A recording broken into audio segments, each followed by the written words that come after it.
É hora de ficar limpo sobre o casamento bíblico. Não é o que você pensa que é. Goiás News Notícias. Sem mais delonga, vamos para a notícia.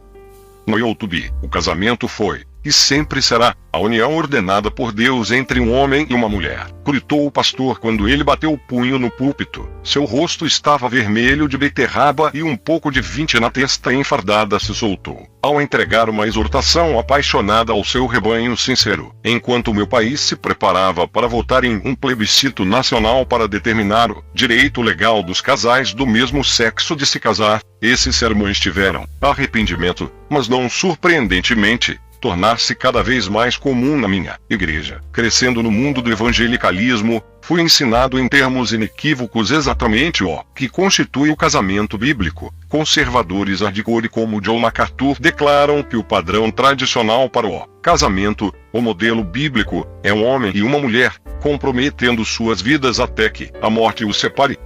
A Bíblia está clara. Declarar o coro dos fiéis evangélicos, mas é mesmo.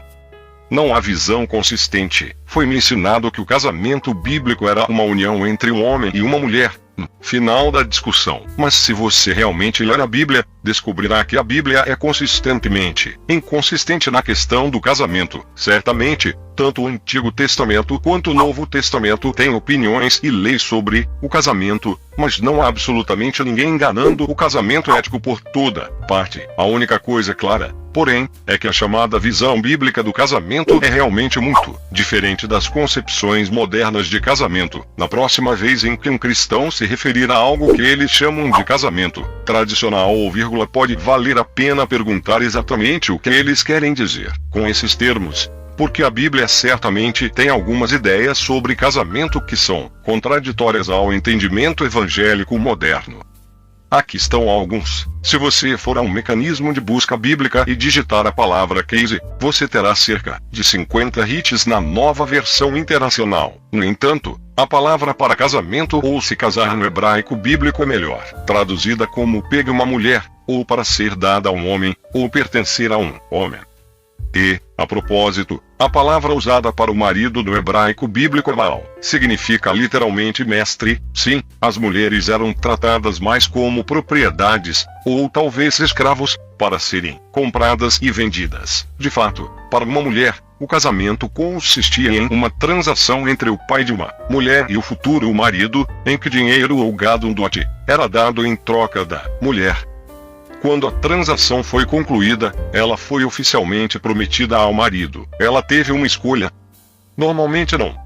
O amor não foi um fator na transação. O casamento bíblico dificilmente era exclusivo. O rei Davi é descrito na Bíblia como um homem segundo o coração de Deus. Assim, ele é exaltado pelos evangélicos como um ser humano modelo. Ele também tinha pelo menos 8 esposas e 10 concubinas, que é uma mulher com quem ele não era casado, mas que estava disponível para sexo casual por capricho e vontade do rei Davi. Isso não foi apenas tolerado por Deus, mas não impediu que Davi recebesse o favor de Deus e o rótulo de homem segundo o coração de Deus.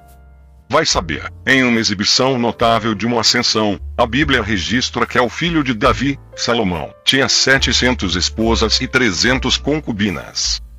Que exaustivo! Essas também não são exceções à regra. Pai das religiões judaica e cristã, Abraão tinha 3 esposas, uma delas, Sara, não era outra senão sua meia-irmã. Jacob tinha 2 esposas, Rachel e Léa, sendo esta última uma esposa que ele nem queria, mas foi enganada a tomar. Até Moisés tinha 2 esposas, uma delas uma mulher gentia etíope sem nome. Escandaloso, o casamento bíblico tinha regras diferentes para homens e mulheres. Agora espere um minuto. A Bíblia não proíbe expressamente o adultério, não é, de fato, um dos 10 comandos? Bem, sim. Com certeza é. No entanto, o pecado do adultério foi limitado aos casos em que um homem levou a esposa de outro homem. Como a Bíblia permite a poligamia, um homem foi autorizado a ter múltiplos parceiros sexuais, desde que nenhum deles fosse casado com outro homem. Levítico 20:10. Além disso, a ideia de fidelidade no casamento só funcionou em uma direção na Bíblia: quando uma mulher dormia com alguém que não fosse o marido, considerava-se que ela e seu amante haviam cometido um crime punível com apedrejamento. Nada menos que, por outro lado, um homem casado poderia realmente dormir com outra mulher, desde que ela não fosse a esposa de outra pessoa. Não parece uma base totalmente saudável para um bom casamento. O casamento bíblico era obrigatório para as mulheres, não para os homens. Acredite ou não, a Bíblia faz concessões para pessoas que querem se divorciar, ou melhor, homens que querem se divorciar. Nesse caso, a Bíblia exige que ele lhe dê uma carta de divórcio, indicando que ela não está mais ligada a ele. Que atencioso. Na Bíblia, porém, uma mulher não tem permissão para se divorciar de um homem por qualquer motivo. Enquanto o homem a quiser, ela é sua morte ainda que eles se separam. Também vale ressaltar que o casamento, na Bíblia, pode ser coagido. Por exemplo, o livro de Deuteronômio define regras para um homem levar uma mulher capturada em batalha e torná-la sua esposa. Deuteronômio 21 e 10 a 14. Além disso, há circunstâncias em que um homem é obrigado a se casar com uma mulher que ele estuprou. Deuteronômio 22 e 28 a 29. A Bíblia não exalta o casamento como a igreja. Se você cresceu na igreja e teve a infelicidade de ainda estar solteiro entre os 20 e poucos anos ou mais, você teria experiência em primeira mão de idosos preocupados, perguntando quando você estava indo para ligar alguém e se estabelecer. Estava quase implícito que você não era um humano completo até ter se casado. Na verdade, você não tinha permissão para liderar minha igreja a menos que fosse casado e um homem. Mas essa é outra história. Bons cristãos evangélicos parecem esquecer que seu Salvador, Jesus Cristo, optou por não se casar. Não apenas isso, incentivei seus discípulos a abandonar as preocupações domésticas para segui-lo. Mateus 19 e 29. Marcos 10 e 28 a 30. Lucas 9 e 57 a 62. Jesus até faz uma referência bizarra àqueles que se tornaram eunucos pelo bem do reino dos céus. Mateus 19 10 a 13. O que quer que isso signifique, certamente não é endosso a ideia de que o casamento é tudo e tudo. O grande apóstolo Paulo, autor da maioria do Novo Testamento, também incentiva os crentes: não procure uma esposa. 1 Coríntios 7 e 27, conselho que Paulo tomou para si. Nem Jesus nem Paulo preferiram o casamento para seus seguidores, porque alguns cristãos sustentam que a Bíblia o consagra como o objetivo mais alto da existência humana. Para algum de vocês, seguidores do canal, que tenham interesse de fazer algumas compras online, nós temos duas lojas parceiras. Uma delas se chama Magalu Jorge Rafaela, a outra é a loja Amazon. Link logo abaixo da descrição. Boas compras. Para muitos cristãos, o casamento não é um casamento cristão, a menos que seja oficiado por um ministro credenciado que faz um pronunciamento verbal, de preferência na presença de uma congregação. No entanto, durante a maior parte da história da humanidade, o casamento simplesmente foi um acordo reconhecido ou arranjado pelas famílias imediatas, para que um homem e uma mulher morassem juntos. Na Bíblia, um casal seria prometido, depois literalmente entraria em uma barraca para consumir seu casamento, e seria isso. No entanto, serviços e cerimônias de casamento são uma inovação muito mais recente. Antes da reforma, as igrejas nem mantinham registros de quem era casado com quem. Assim, você pode entrar em uma nova cidade com seu parceiro no braço e dizer a todos que você era casado. No que dizia respeito a todos, era assim. Martin Luther considerou o casamento uma questão mundana, e, não querendo ser sobrecarregado pela manutenção de registros, entreguei a gravação de casamentos ao Estado. No entanto, John Calvin acreditava que, para que um casamento fosse válido, ele precisava ser registrado pelo Estado e oficiado pela Igreja. Desnecessário dizer que a Igreja Católica não exigiu que os casamentos fossem oficiados por um padre até 1563, e a Igreja Anglicana não conseguiu fazer esse requisito até 1753. Esse tipo de coisa fica diante da ideia de que a Igreja deve decidir quem se casa com quem, como e quando.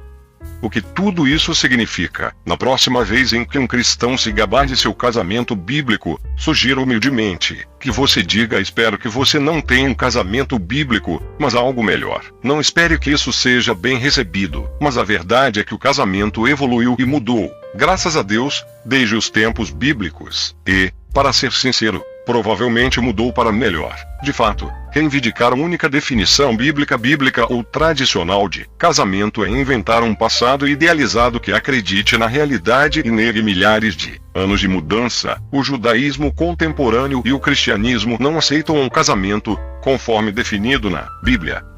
Como poderia?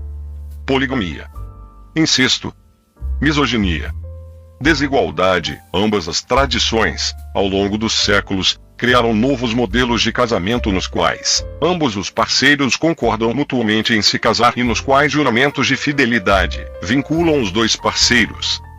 As mudanças e adaptações estão em andamento. Em outras palavras, os cristãos redefiniram o casamento mais do que ninguém. A revelação que se desenrola de Deus. Os críticos deste artigo, sem dúvida, apontarão para o fato de que as referências bíblicas que usei vieram quase exclusivamente do Antigo Testamento. Eles estariam certos sobre isso. No entanto, isso não contraria meus pontos de vista, mas apoia a ideia de que a revelação de Deus é dinâmica, não estática. Até os cristãos do Novo Testamento haviam dispensado muitas das práticas do Antigo Testamento, como a poligamia, por exemplo. Em vez disso, eles usaram seu bom senso e, ouso dizer, a orientação do Espírito Santo para progredir a humanidade.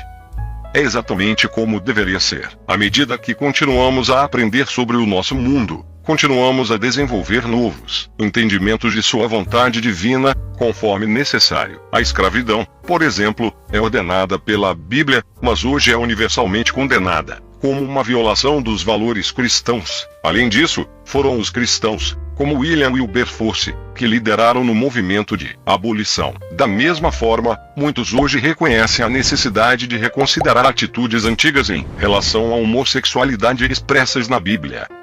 Sejamos honestos, já é tempo de as pessoas se esclarecerem sobre como usamos a Bíblia para descrever e definir o casamento. Muitos usam a Bíblia para justificar uma certa definição de casamento, o que simplesmente confirma seu próprio viés e preconceito. Não me interpretem mal, o casamento é certamente um relacionamento ordenado por Deus, e a Bíblia pode ter sido o ponto de partida, mas certamente devemos ir além do que ensina sobre o casamento, pelo menos muito. Como não podemos, reserve um momento para compartilhá-lo com sua família e amigos. Eu adoraria ouvir sua opinião sobre este conteúdo na seção de comentários logo abaixo. Até a próxima e obrigado por assistir. Caso contrário, eu poderia ir me casar com minha meia-irmã contra a vontade dela, pelo custo de algumas cabeças de gado, mantendo algumas outras mulheres como escravas para sexo casual ao lado e depois, quando eu terminar com ela, envie a caminho com um certificado de divórcio válido e declare, quando tudo estiver dito e feito, eu tive um casamento bíblico.